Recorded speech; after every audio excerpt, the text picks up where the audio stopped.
me van a ustedes a permitir una parte de la impedimenta académica, que es justificar por qué les hablo de esto y por qué acepto invitaciones a hablar de esto, cuando yo soy un sujeto que se dedica a la filosofía y en particular a la antropología filosófica.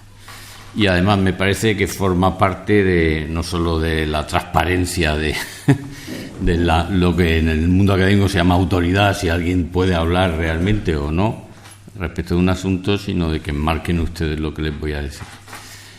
Para serles sincero, yo creo que si no hubiera ocurrido esto que les voy a contar, yo no estaría aquí, no habría leído la Agenda 2030, no la habría estudiado, no me habría interesado por sus asuntos, porque leer la Agenda 2030 es una penitencia que si uno se la adjudica a sí mismo gratuitamente, pues ahí hay algún problema de conciencia, hay algún problema de escrúpulos. El texto es insípido,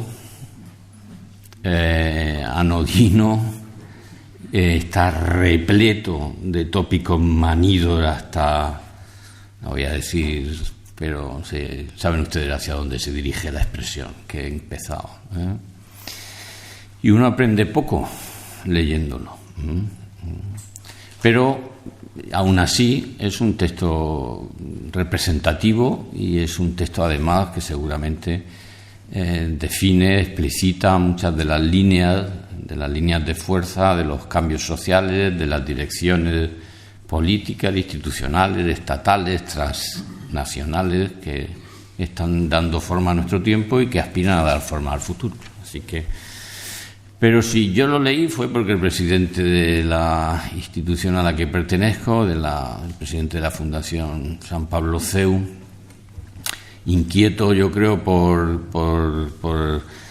avisos que le hacían personas de su cercanía, y que por cierto ahora mismo están bastante en mi cercanía, pues me pidió que la leyera y que hiciera un informe, recomendando o no recomendando que nuestras instituciones, me imagino que los colegios, pero en fin, a mí lo que me pillan más de cerca son las universidades, pues si podían o no podían declarar una adscripción formal a la Agenda 2030, si podían exhibir su logo, si podían sumarse total o parcialmente, y que, bueno, me imagino que mi informe no sería el único, y luego él tomó las decisiones que consideró oportunas y que probablemente porque a todo el mundo que consultara le dijo algo parecido, pues se corresponden un poco con las líneas de lo que voy a contar hoy, que fueron mis recomendaciones. Pero, llegado a este punto, tengo que hacer un par de salvedades. Como ha contado Consuelo, cuando me invitaron yo no era rector, era profesor de filosofía, acepté como profesor de filosofía, estoy aquí como profesor de filosofía, hablo a título personal y en mi propio nombre.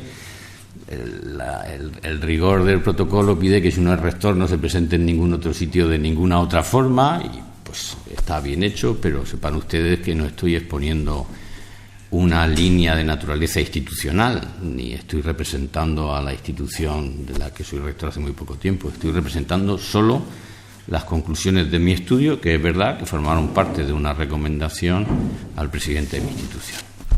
Perdonen ustedes estas puntillas académicas, pero a mí me parece que merece la pena enmarcar las cosas y que ustedes sepan quién, a título de qué y por qué está hablando de este asunto, ¿no? Bueno, dicho eso, y para quien no esté muy situado, no les voy la declaración, la Agenda 2030 es una declaración hecha en el Pleno de las Naciones Unidas, en un pleno de los extraordinarios, por así decir, en el que votaban y participaban los jefes de Estado y de Gobierno, o en su defecto los representantes más altos que mandaran los distintos estados, que fue aprobada por una práctica unanimidad y que tuvo lugar en Nueva York en el año 2015 y planteaba una serie de objetivos y metas a conseguir, en principio con la aspiración de que se consiguieran completamente en el entorno del año 2030, y de ahí el nombre. Los objetivos son 17 y luego los objetivos se desglosan en metas, que son normalmente aspiraciones más parciales, y son 169. Entonces, una primera lectura, que como ya les digo, tiene que ser esforzada, porque no es una delicia desde el punto de vista literario ni desde el punto de vista conceptual, es un texto institucional y son poco interesantes, pero yo creo que una primera lectura le produce a uno una opinión favorable. Pues uno no saben ustedes que hay personas y cosas que cuanto la escala es más grande, mejor le parecen a uno, pero cuando la escala va aumentando y uno va apreciando los detalles, pues yo creo que eso es una cosa que ustedes experimentarán con la Agenda 2030. La primera impresión, los 17 objetivos. Es verdad que uno, si está un poco avisado ya con alguno de ellos, puede, cuando uno oye el objetivo que hace relación a la salud y el bienestar sexual y reproductivo, uno puede intuir que ese asunto tiene que verlo más despacio, ¿no? Pero el objetivo primero, acabar con el hambre en el mundo, el objetivo con la pobreza, el objetivo 2, acabar con el hambre, conseguir la distribución para todos los seres humanos del planeta de agua, generar instituciones seguras y una justicia equitativa, promover la igualdad social de la mujer. En fin, es que uno lo ve, lee ya saben ustedes el logo con esos colorines, pues esos colorines se corresponden con el sublogo con el que y uno dice, bueno, pues a priori no parece que. Ya si uno tiene el coraje de meterse en la redacción de los 169 objetivos, ya saben ustedes que hay que hacer como los chicos que tapan los números para no desanimarse de por dónde van. Ahí ya uno empieza a encontrar cosas, y entonces este asunto es interesante porque en el fondo equilibra bien la opinión, yo creo, razonable que una persona sin prejuicios se puede hacer acerca de la agenda. En la agenda hay muchas cosas que no solo son compartibles por un hombre de bien, por un hombre de conciencia moral recta, y también por un cristiano. No es que sean compartibles, es que son estrictas exigencias y deberes morales. Preocuparse por la pobreza en el mundo, pues no es una cosa que si uno la hace tiene premio, es que es una exigencia, es un deber. Preocuparse por la preservación medioambiental de los mares y de las fuentes hídricas terrestres, pues es que es una exigencia, es que hoy somos mucho más conscientes. Hace unos años yo fui introducido en el medioambientalismo por mis hijos, que empezaban a ser adolescentes, y entonces si tiraba un papel se asombraban y me hacían, gesticulaban, y entonces me hacían sentir fatal. Total, que ahora cuando tengo un papel y voy a tirarlo, tengo un mini yo que dice que no puedo tirar papeles. Bueno, pues está muy bien no tirar papeles, y los ríos están más limpios. Hay un montón de asuntos menores como estos y otros mayores que no es que sean recomendables, son deberes. Poner negro sobre blanco que esos deberes son políticas que tienen que promoverse institucionalmente, difundirse mediáticamente, educativamente, no solo es bueno, es muy bueno. Y por tanto hay muchas cosas que en un nivel primero uno no solo no puede repudiar, sino que puede asumir, y puede asumirlo con conciencia de estar poniéndose del lado de lo que debe y de lo mejor. Otra cosa es si son así todos, y entonces hay que decir que no son así todos, ¿vale? De los 17 hay 3 que yo creo que para una conciencia moral bien formada y para una conciencia cristiana plantean graves problemas. Problemas que son irreconciliables con un planteamiento moral íntegro. Desde luego, los contenidos en el punto sobre la salud sexual y el bienestar reproductivo, porque uno se encuentra con que la Agenda 2030 es matizada pero declaradamente abortista. Hay algunos pasajes de los objetivos que se corresponden, de las metas que se corresponden con el objetivo, que hablan de la evitación del aborto y que lo califican como una experiencia no deseable o que es preferible poder evitar. Y esos pasajes a uno pues le resultan edificantes, pero la propuesta que hay para evitar eso es una educación sexual y una planificación correcta de mano de los estados y de las instituciones, y aunque no se llegue a explicitar, uno puede tener la constancia de que se está hablando de políticas de planificación que incluyen el aborto y la difusión planetaria de los métodos anticonceptivos y de las formas más invasivas de la medicina al respecto de la fertilidad humana. Así que ahí no es que haya algún problemita, ni que sea un asunto de matiz, porque si uno sigue leyendo se va a encontrar en esos mismos metas, se va a encontrar un montón de cosas. De hecho, y es significativo, al respecto en la redacción de ese objetivo, al final, en la versión que yo he leído, aparece un asterisco. Yo la leí en inglés y en castellano. Aparece un asterisco. Si uno va al asterisco, encuentra una breve nota a pie de página en letra muy minúscula, donde dice que la Santa Sede expresó su reserva al respecto de la redacción final del texto y que se remitía a la nota que el legado papal de la Santa Sede presentó por escrito en la conferencia del Cairo de 1994, que es donde se afrontan estos temas como una conferencia mundial. Si uno va a la nota del legado papal, encuentra todas estas cosas que le estoy diciendo. Esto es importante porque con frecuencia se escucha a personas de ámbitos muy variados, también de los que podrían formar parte de un auditorio como este, decir que la Agenda 2030 es asumible, que es una decisión de naturaleza táctica, que en el hecho de asumirla o no asumirla están involucrados puntos de vista ideológicos, y que si se trata del conservadurismo católico o del progresismo católico. Mire usted, se puede decir lo que uno quiera y se puede adobar como uno quiera, pero hay cuestiones como estas que no son negociables ni discutibles, y además hay base textual y documental. Entonces, quien no lo sepa es porque no lo quiere saber, porque no lo busca, ¿no? Y en este aspecto hay más cuestiones, porque, y este es un tema interesante porque cruza toda la agenda, la redacción es de suyo ya una asunción no declarada del punto de vista de lo que conocemos como la ideología de género.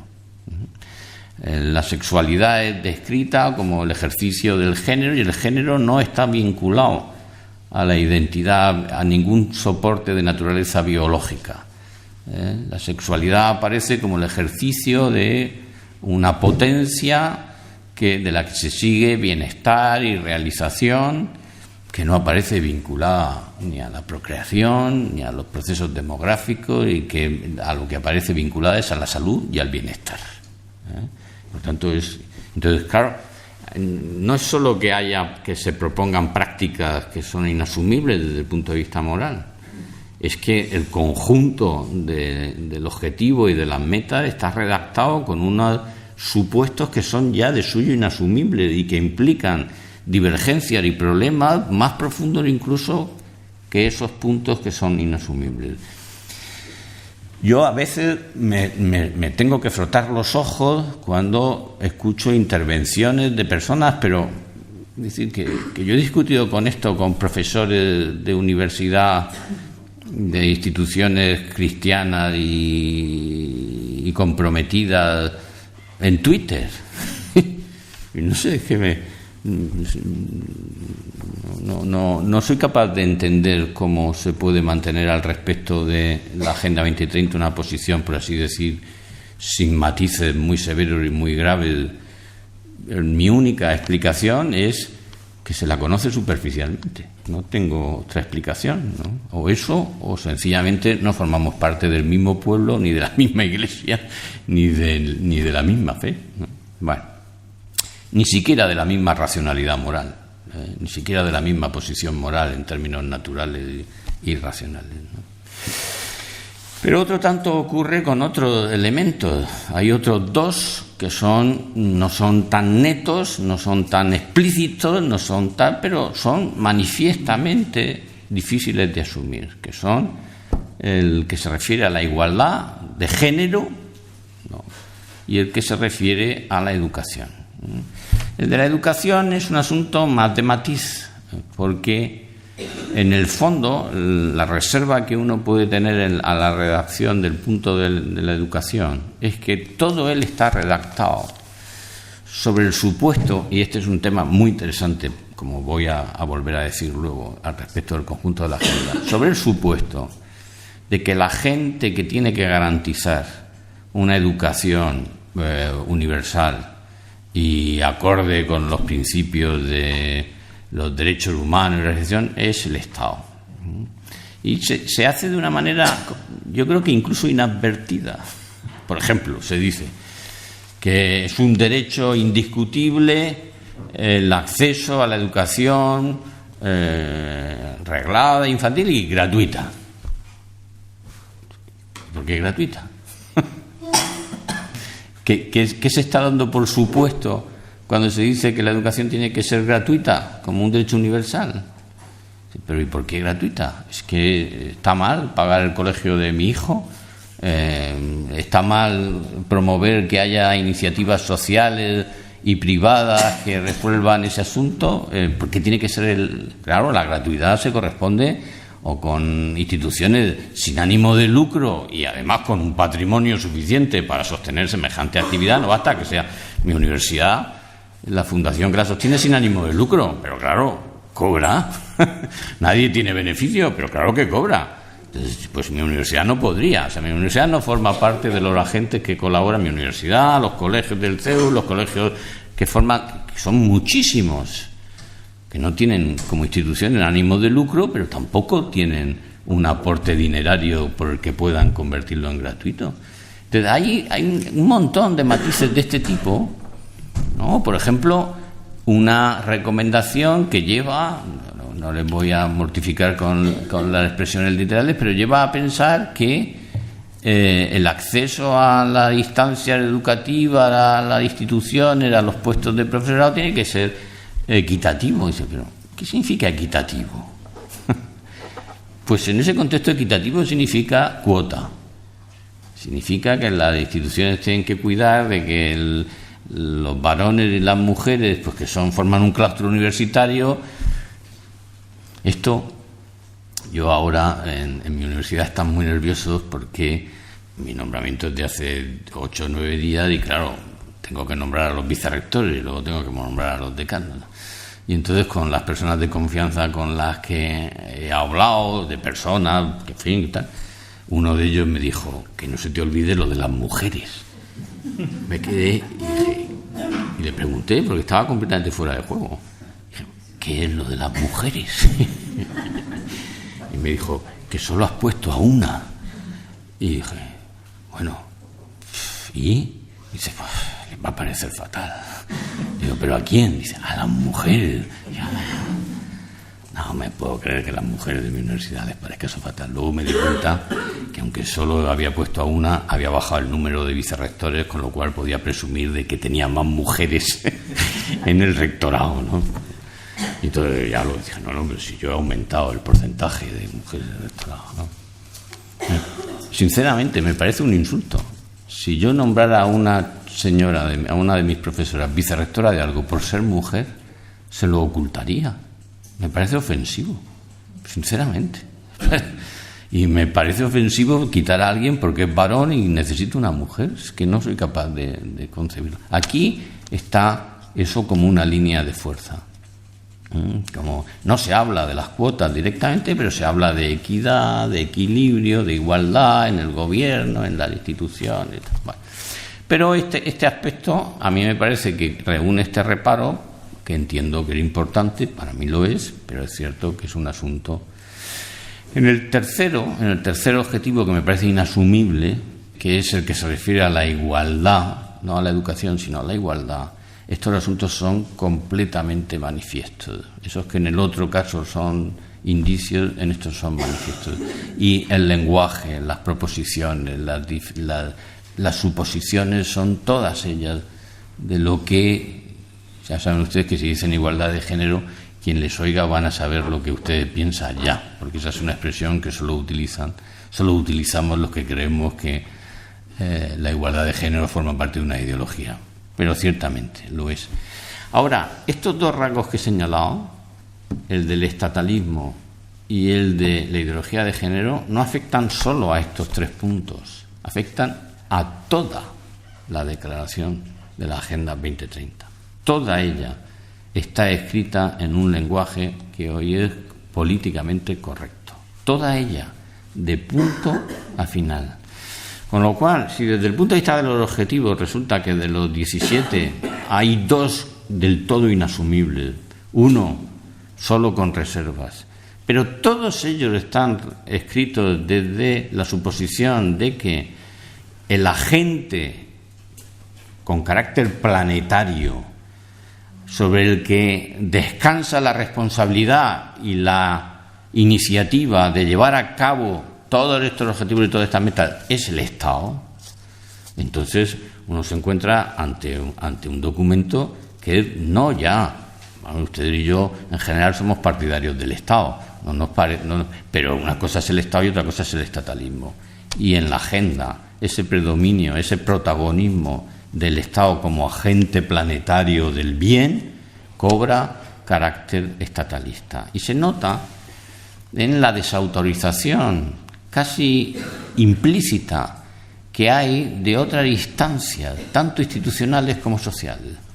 Por ejemplo, les recomiendo que si la van a ustedes a leer, cojan ustedes un rotulador o algo y subrayen la palabra religión cada vez que aparece. Encontrarán ustedes con que la religión es una cosa poco importante para la Agenda 2030. Y si vuelven ustedes sobre el contexto semántico en el que aparece, se encontrarán ustedes con que muchas veces aparece junto a otros términos en los que se dice que no puede haber marginación por causa de raza, de género o de religión o cultural o lo que sea. Con lo cual, de una manera implícita pero muy predominante, la religión es una instancia de la que se siguen marginaciones o discriminaciones que no son asumibles. Yo no soy filólogo, pero si un filólogo estudiara los supuestos en la estructura profunda del término, se encontraría con que la religión es una fuente de conflicto, de discriminaciones, de desencuentro, de violencia. Y sorprendentemente, si hacen ustedes lo mismo con la palabra deporte, que aparece muchas menos veces, encontrarán ustedes una loa propia de Virgilio acerca de los valores que el deporte, los valores filantrópicos, culturales, de encuentro, de relación. Sorprendente, porque como ustedes saben, yo no soy muy futbolero ni nada de esto, pero cada 2 o 3 semanas los profesionales del fútbol y los aficionados aparecen dándose galletas en la tele o en cualquier sitio. O sea, decir que el deporte no es una fuente de conflicto es una cosa realmente sorprendente. Será fuente de otra cosa, pero desde luego es fuente de conflicto. Entonces, esa diversidad de tratamiento pone de manifiesto el punto donde, a mi juicio, se verifica que no es que se le conceda al Estado un lugar relevante, que lo tiene y lo tendría en cualquier declaración de este tipo razonable, sino que hay un estatalismo, y eso es en el neutralismo moral que respira. Cuando se habla de pluralidad, de tolerancia, de diversidad, de inclusión, lo que se está diciendo es que nadie tiene una instancia de juicio al respecto de lo que es mejor o peor, y por supuesto nadie está autorizado a pretender participarla y comunicarla con sus vecinos, con ciudadanos, compatriotas o congéneres. El neutralismo del Estado en realidad es la posición moral que destila la Agenda 2030 en su conjunto.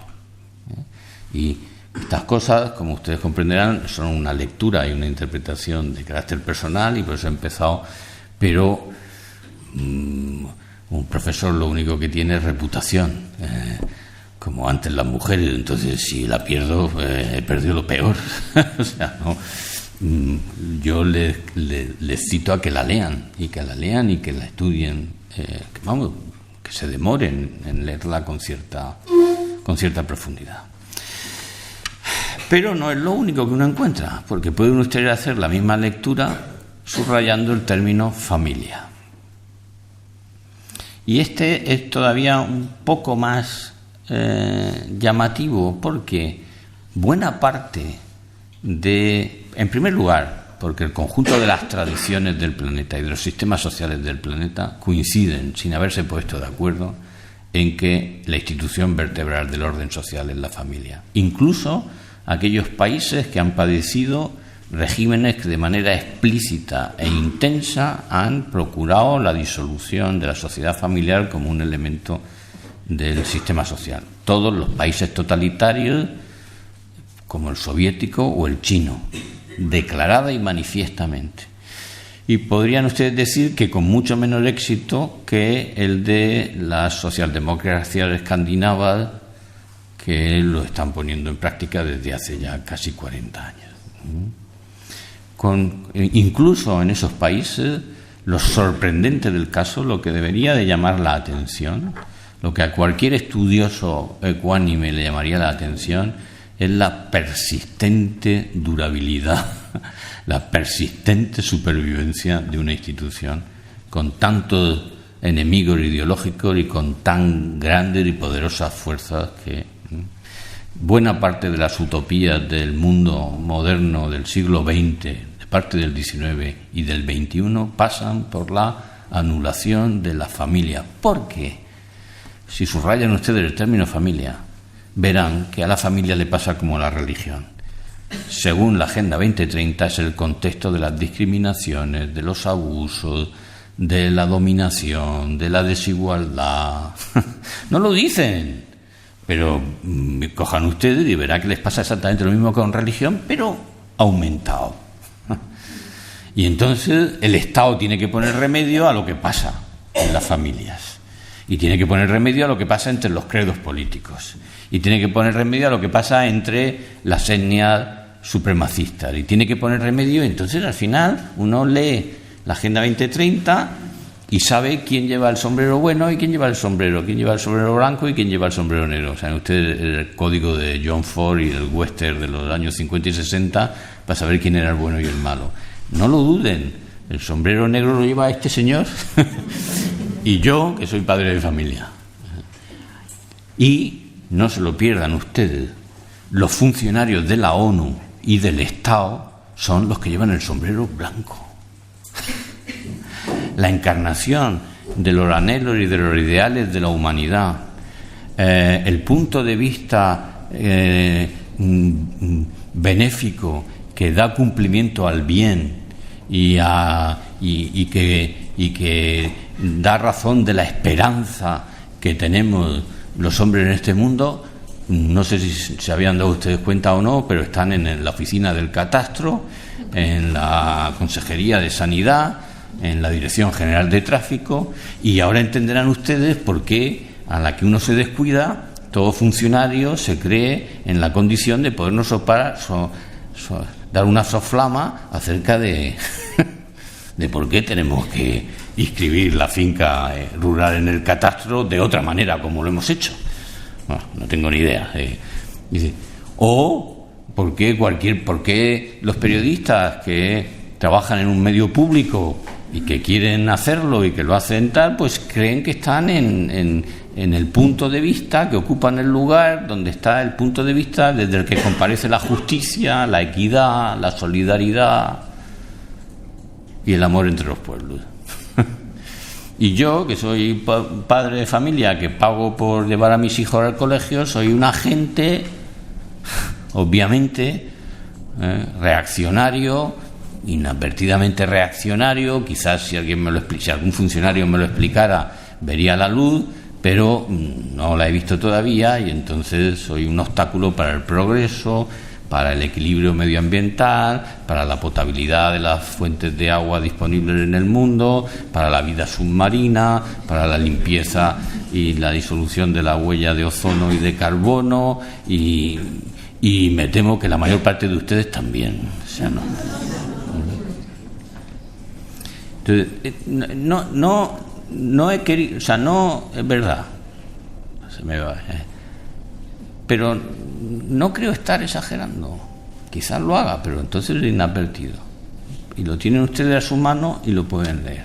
Como pueden ustedes imaginar, mi conclusión en mi informe era que una institución que se declarara cristiana en su inspiración y en su medio no podía asumir la Agenda 2030 sin expresar severas reservas, y que si lo hacía de manera logotípica, incluyendo la rosquilla con los colores, pues estaba prestándose el equívoco, y que si declaraba que se sumaba a un objetivo y no hacía mención a que se trataba del objetivo interpretado desde el punto de vista del ideario institucional, pues se prestaba al equívoco. Pero no les voy a engañar, hay instituciones declaradamente cristianas y católicas y militantes, compuestas por personas, yo creo, de apreciable compromiso, que asumen la Agenda 2030. Y lo pueden ustedes encontrar en su página web. No les voy a dar más pistas. Vayan ustedes a buscar universidades católicas de prestigio del país y lo encontrarán. Y cuando han omitido el logo, que en algún caso estaba el logo y lo han omitido, encontrarán ustedes todo el lenguaje de la sostenibilidad. Claro, porque al final, ¿qué es sostenibilidad? Sostenibilidad es mantener a las familias y a las religiones a raya, que todo el mundo haga mucho deporte y que los funcionarios nos digan por dónde tenemos que ir. Esa es, al final. La palabra sostenibilidad significará muchas cosas. Y en la palabra sostenibilidad las personas de buena voluntad podremos encontrar cosas comunes. Yo creo, sinceramente, yo me dedico a la historia de las ideas. Yo no conozco ningún punto de vista ni ningún fenómeno de la tradición occidental que pueda reivindicar el carácter de antecedente del punto de vista ecológico como la cosmología cristiana, sinceramente.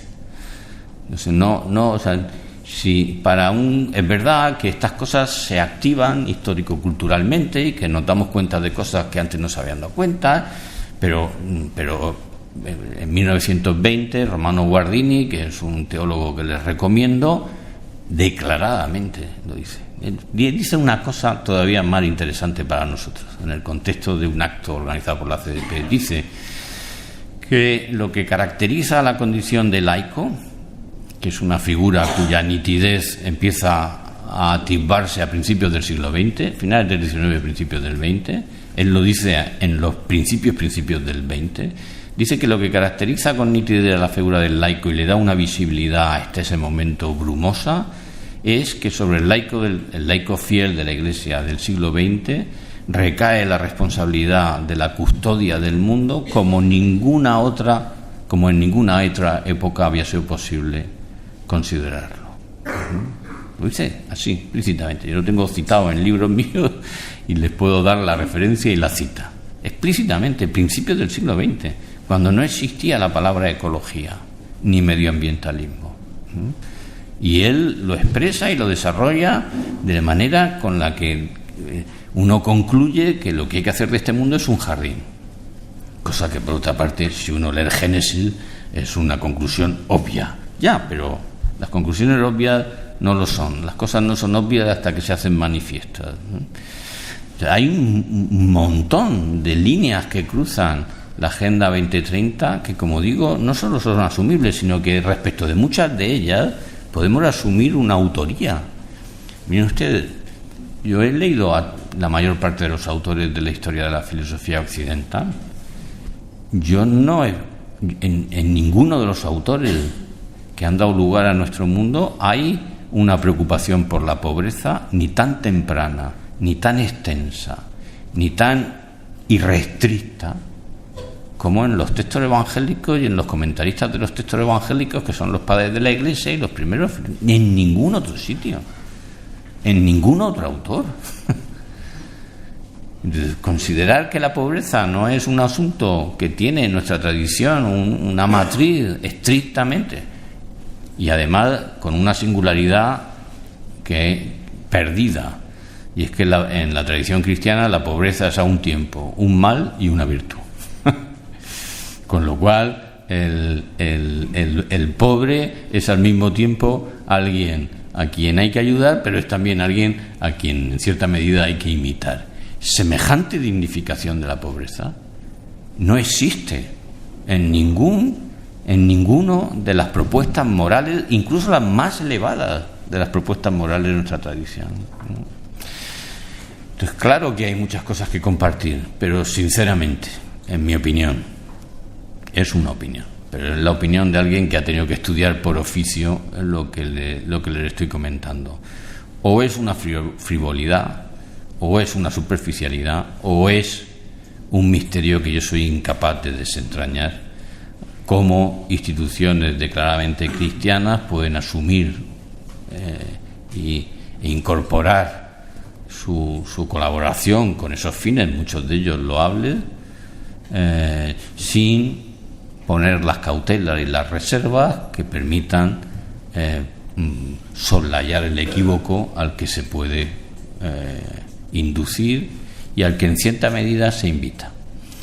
Como la autoridad del académico es siempre discutible, y es bueno que sea discutible, yo le animo vivísimamente a que lean ustedes una brevísima conferencia, la que dio el actual nuncio de su santidad en España, don Bernardito Auzúa, la que la dio la lección magistral que dio el 27 de enero en la Universidad CEU Abad Oliva en Barcelona, invitada por el rector.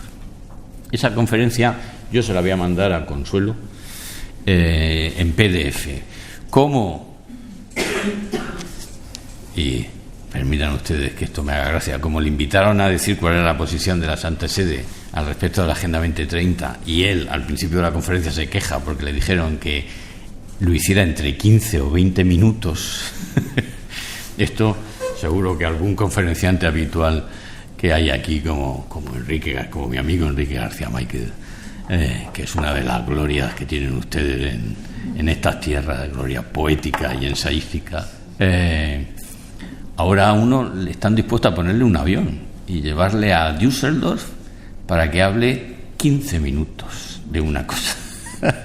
o vamos, te dan un viaje en transatlántico pasando por la isla de Egea para ir a no sé qué sitio y hablar 10 minutos y te vuelves. Dicen, no, pero si yo estoy dispuesto a hablar más, si no queremos que hable usted más de 10 minutos.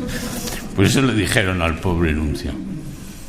Pero eso tiene la fortuna, tiene la consecuencia afortunada, voy a ser en esto un poco malévolo, de que incluso al nuncio, que es un viejo y avezado nuncio diplomático, como le obligaron a hablar en 15 minutos, se le entiende.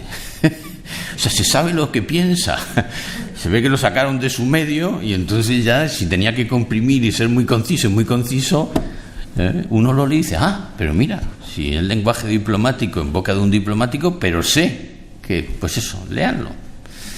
Porque ahí empieza con una amabilidad diplomática y sincera, diciendo que la Iglesia supone que hay mucha gente de buena voluntad y con intenciones loables impulsando la agenda, que la agenda en sí misma, como acuerdo planetario de los estados para la promoción de muchas causas morales que son no solo aceptables, sino recomendables, pues es un hecho loable.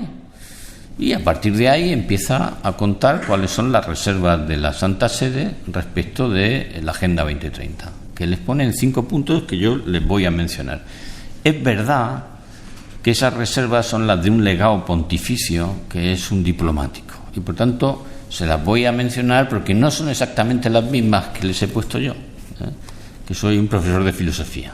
Él, en nombre de la Santa Sede, pone 5 reservas. La primera dice que es el idealismo de la Agenda 2030 y menciona un pasaje literal del primer objetivo, que es la finalización de la pobreza, y dice que es un objetivo eliminar la pobreza en todas sus formas y en todo el mundo. Y entonces nuestro reverendo nuncio y legado pontificio dice que eso es un idealismo que pone de manifiesto un cierto carácter utópico de la agenda, y está bien, y es así.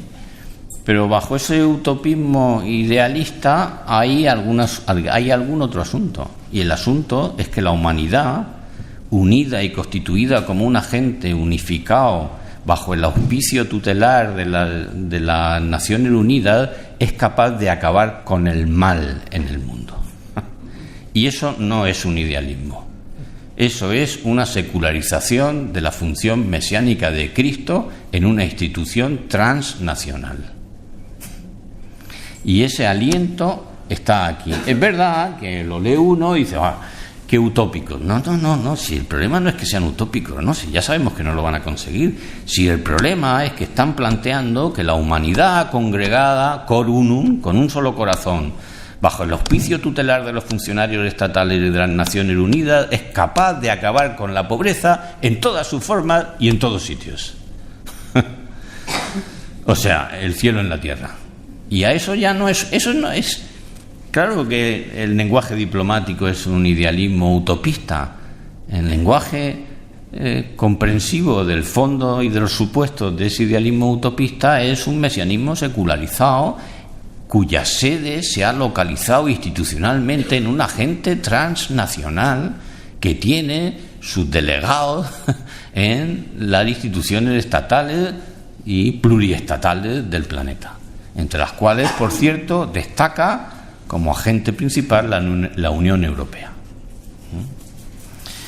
La segunda dice que es un nominalismo declaracionista, dice el nuncio, y legado pontificio. O sea que en muchas de las declaraciones que hay una especie de maximalismo que es más un mero nominalismo. O sea, los filósofos a eso los filósofos escolásticos le llamaban flatus vocis, o sea, flato, por hacer una traducción mala. O sea, flatus vocis, mera voz vacía. Pero debajo de eso hay otro asunto que es muy interesante. Y es que este transnacionalismo, que es un mesianismo secularizado, cuya sede agencial, o sea, cuya sede agente capaz de actuar con efectividad se ha localizado en el organismo transnacional de las Naciones Unidas, genera una nueva lírica mundial. No es mero nominalismo, lo es, y el nuncio hace muy bien en señalarlo porque lo es, pero no es simplemente eso, es una pedagogía del corazón. En esos pasajes de la Agenda 2030 son los únicos que tienen un cierto valor literario, porque expresan anhelos compartido, universal y hondamente por los seres humanos, que es acabar con el mal, que el bien prevalezca, eliminar el sufrimiento, vencer a la violencia abusiva. Oiga, eso no es nominalismo, que lo es, no digo que en su orden y en su plano el nuncio dice lo que debe. Eso es más que eso, esos son los vientos del corazón del hombre. Soplando, eso sí, desde las ventanas de las instituciones estatales, desde las burocracias estatales y transnacionales, que eso es lo sorprendente, que de eso, como decía Max Weber, especialistas sin corazón, surja semejante delirio lírico, y que forma parte del discurso común con el que la gente expresa qué le parece que es el bien. Cuando la gente se pone a expresar qué es el bien, qué les parece que es lo mejor, se vuelven todos poetas, malos, no como nuestro querido Enrique, muy malos, pero se vuelven poetas, porque la lírica es el lenguaje del bien. Y aquí hay muy breves, pero sustanciales momentos de una lírica que a mí se me hace detestable. Y en este punto admito que introduzco un elemento interpretativo de naturaleza muy personal, porque tolero muy mal la lírica que surge del Estado. Muy mal. Pero eso es un asunto personal. Para no perder crédito, voy a volver a la ecuanimidad. 3. Dice que abusa de soluciones preconfeccionadas.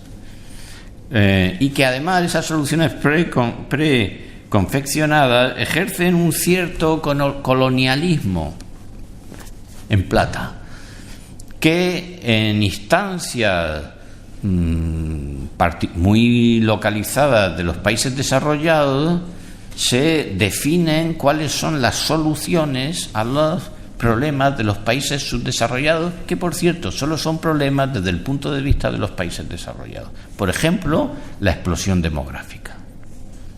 Entonces, la explosión demográfica, y entonces se les dice a los pobres incultos que no saben que hay que planificar familiarmente, se les dice qué tienen que hacer.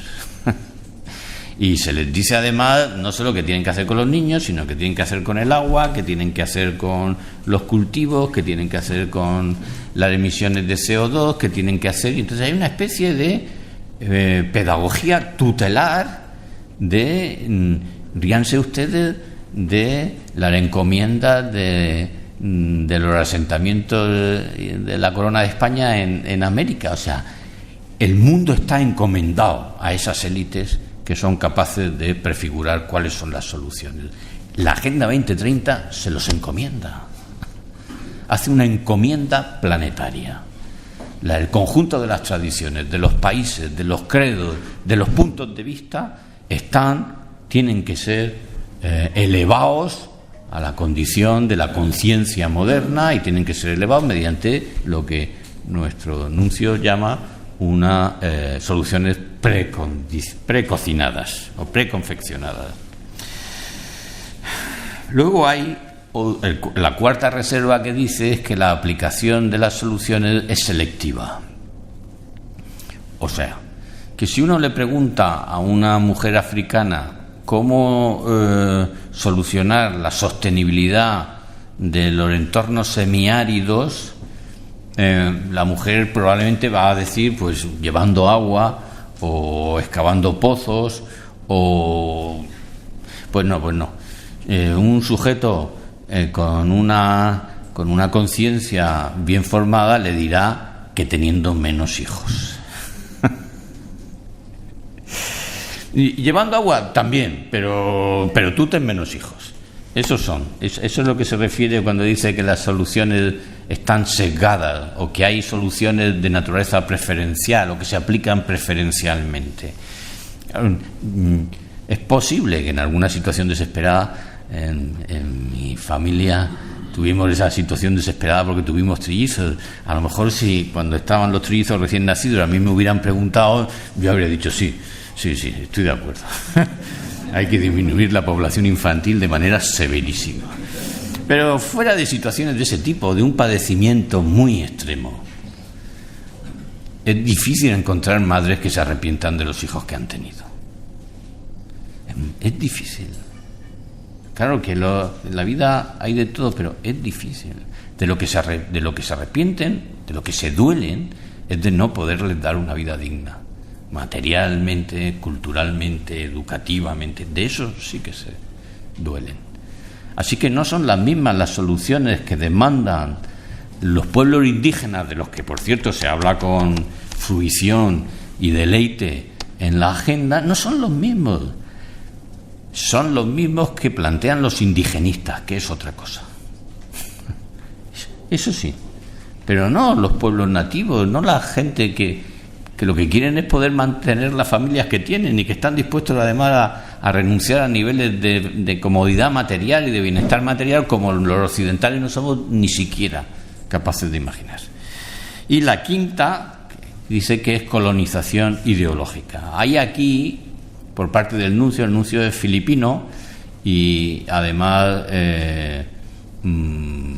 cita en este punto y en todos los demás textos del Papa Francisco, y se ve que en ambos hay una cercanía comprensiva, afín, una vecindad del corazón y de la cabeza con